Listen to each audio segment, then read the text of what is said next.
So they uh, started the Iraq War. Let's talk about Iraq War.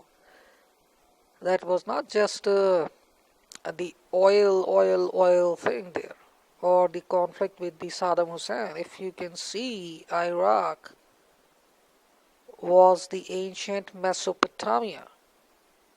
Ancient Mesopotamia, this was historically speaking, as far as the Earth's history is concerned, this piece of land uh, has the significance as far as the universe is concerned. Something to do with the other dimension in the universe. And this, I mean, there have been movies which are being made on it. One of the movies that I do not remember the name of that movie at all, but in this movie as well, one of the things that in this movie was that some hidden creature that's been there, some sort of an urban legend, just like Van Helsing. Those flying creatures. Van Helsing is a movie,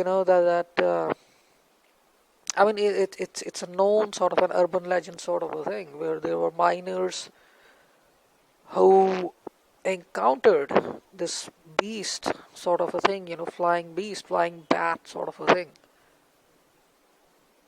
So in that same way, in that movie, it was just like that. These soldiers, they encountered this another sort of a flying creature.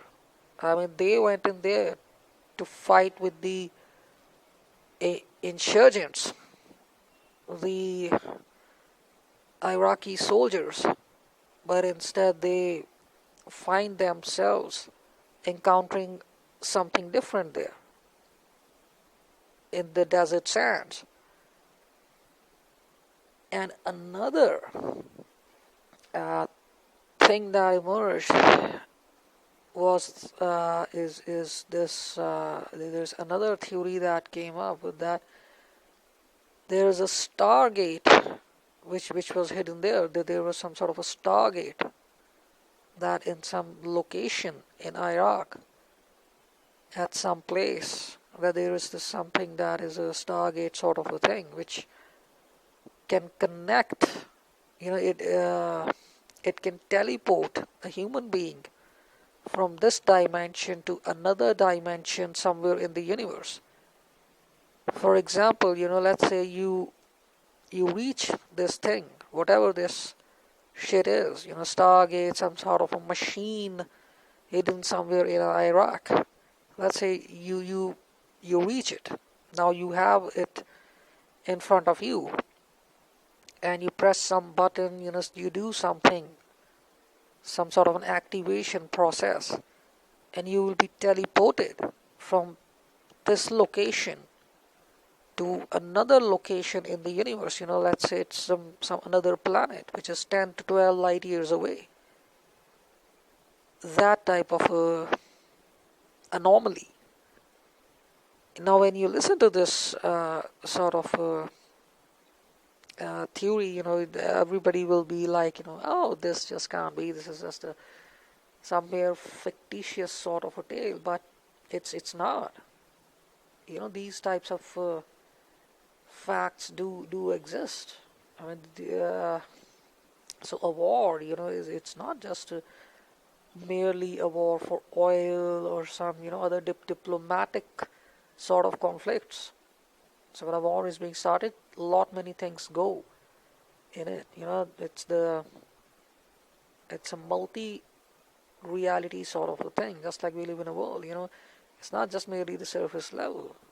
You start to peel off the layers of the lies, and you come to some sort of a truth that they are just not doing for what they tell you, but they are doing some other things as well when they invade another country.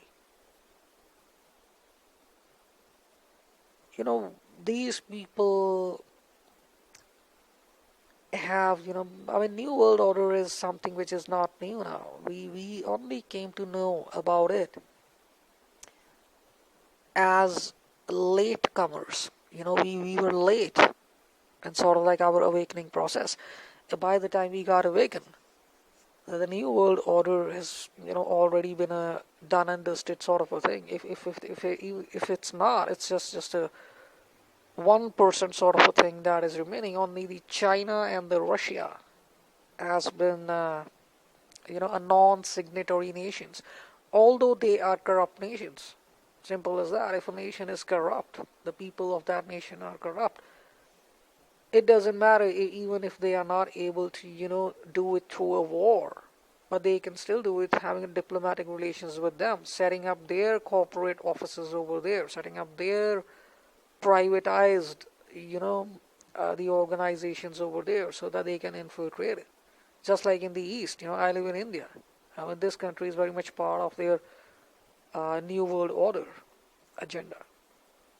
So that's not a big problem. But it was only the Muslim nations. The Middle East was the problem nations. Look what they did to Gaddafi.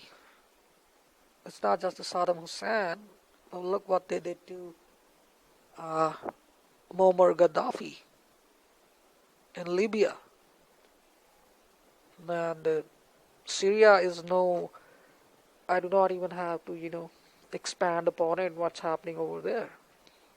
And the next in line will be the Iran. Since Iran is a different sort of a nation, that is basically, very resilient against the US. But they are certainly on their radar. And if there is anybody, the Lebanon is already, they are engaging in.